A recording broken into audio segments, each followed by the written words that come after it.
இன்ன வரைக்கும் நம்ம பிளைன் மிரரில் ரே வந்து ஸ்ட்ரைக் ஆகி அதே சேம் மீடியமில் ரிஃப்ளெக்ட் ஆனதை பற்றி பார்த்தோம். இப்போ நம்ம அப்படியே ஸ்பெரிக்கல் மிரருக்கு வரோம். ஸ்பெரிக்கல் மிரர் அப்படின்னா அதோட கன்ஸ்ட்ரக்ஷன் என்ன, எப்படி புரிஞ்சுக்கிறது அப்படின்னா, நமக்கு ஹாலோஸ்பியர்னா தெரியும். ஒரு ஹாலோஸ்பியர் கண்ணாடி மாதிரி ஒரு ஹாலோஸ்பியரை கன்சிடர் பண்ணிக்கோங்க. அதோட ஹாலோஸ்பியரோட சென்டர் வந்து சி. அப்போ அதோட ரேடியஸ் வந்து ஆர்னு வச்சுக்கலாம். சரிங்களா? இப்போ இதை நான் கட் போர்ஷன் எடுக்கிறேன். இந்த ஹாலோஸ்பியரை கட் போர்ஷன் எடுக்கிறேன்.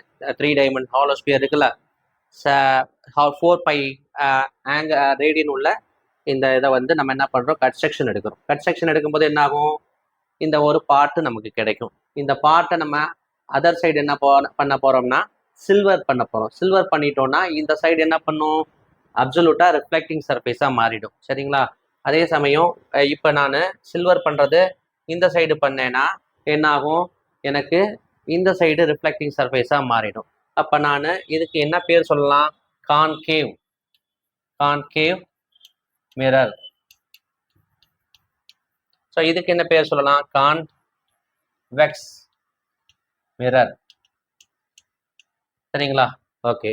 இப்போ இந்த போர்ஷன்ல இருந்து இந்த போர்ஷன் கூட லென்த் தான் அப்பீச்சர்னு சொல்கிறோம். இந்த பாயிண்ட் இருக்குல்ல, இதை வந்து போல்னு சொல்கிறோம். ஸோ இந்த வழியாக போகிற ஆக்சிஸை வந்து பிரின்சிபல் ஆக்சிஸ்ன்னு சொல்கிறோம். சரிங்களா? இந்த பாயிண்ட்டை radius of centre of curvature, சென்டர்னு சொல்கிறோம். சரிங்களா? சென்டர் ஆஃப் ரேடியஸ் ஆஃப் கர்வேச்சர்னு சொல்கிறோம். அப்போ இதை வந்து இந்த லென்த்தை வந்து ரேடியஸ் ஆஃப் கர்வேச்சர், இதை பாயிண்ட்டை நம்ம சென்டர் ஆஃப் கர்வேச்சர்னு சொல்கிறோம். அதே மாதிரி இங்கேயும் சென்டர் ஆஃப் கர்வேச்சர் இந்த பாயிண்ட்டை சொல்கிறோம். இவ்வளோ லென்த்தை வந்து ரேடியஸ் ஆஃப் கர்வேச்சர்னு சொல்கிறோம். ஆர் இங்கேருந்து இது வரைக்கும் உள்ள லென்த்தை வந்து ரேடியஸ், அந்த லென்த்தை வந்து ரேடியஸ் ஆஃப் கர்வேச்சர்னு சொல்கிறோம். அங்கே இங்கே போலையும் இங்கேயும் போல்னு சொல்கிறோம். ஸோ எம் அப்பீச்சர், இந்த லென்த்தை வந்து அப்பீச்சர்னு சொல்கிறோம். அதில் தான் ரிஃப்ளெக்டிங் சர்ஃபேஸ் இருக்குது. சரிங்களா? இப்போ நம்ம இதில் வந்து முக்கியமாக என்ன தெரிஞ்சுக்கிட்டோம் அப்படின்னா, நார்மலாக இந்த இதை வந்து பிரின்சிபல் ஆக்சஸ், ஆக்சுவலாக பிரின்சிபல் ஆக்சஸ்ங்கிறது சென்டர் ஆஃப் கர்வேச்சரும் போலும் கனெக்ட் பண்ணுற இந்த லைனை தான் பிரின்சிபல் ஆக்சஸ்ன்னு சொல்லியிருக்கோம்.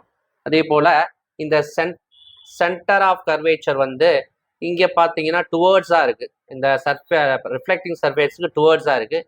இங்கே பார்த்தீங்கன்னா சென்டர் ஆஃப் கர்வேச்சர் வந்து இந்த ரிஃப்ளெக்டிங் சர்ஃபேஸுக்கு எப்படி இருக்குது, அவேவாக இருக்குது.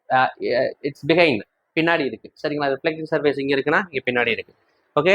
இப்போ நம்ம அடுத்தது சைன் கன்வென்ஷன் என்ன, அப்புறமேட்டு இமேஜ் எப்படி ஃபார்ம் ஆகுது, இந்த ரிஃப்ளெக்டிங் சர்ஃபேஸில் ஸ்ட்ரைக் ஆகி ரேஸ் எல்லாம், ரே வந்து இன்ஃபினிட்டி இல்லை ஃபோக்கல் லென்த்து பக்கத்தில் இல்லை சென்டர் ஆஃப் கர்வேச்சர் பக்கத்தில் இருந்து பொசிஷன் ஆஃப் ஆப்ஜெக்ட் எங்கே இருக்குது, இமேஜ் எங்கே விழுதுன்னு சொல்லிட்டு நம்ம பார்ப்போம். அதுக்கு முன்னாடி நம்ம சைன் கன்வென்ஷனை கொஞ்சம் புரிஞ்சுக்கணும். சரிங்களா? அப்படிங்கும்போது நம்ம ஈஸியாக இதை படிச்சிடலாம். அதுக்கப்புறம் நம்ம இதோடைய ஃபார்முலா, மிரர் ஃபார்முலா என்னன்னு நமக்கு தெரியணும். சரிங்களா?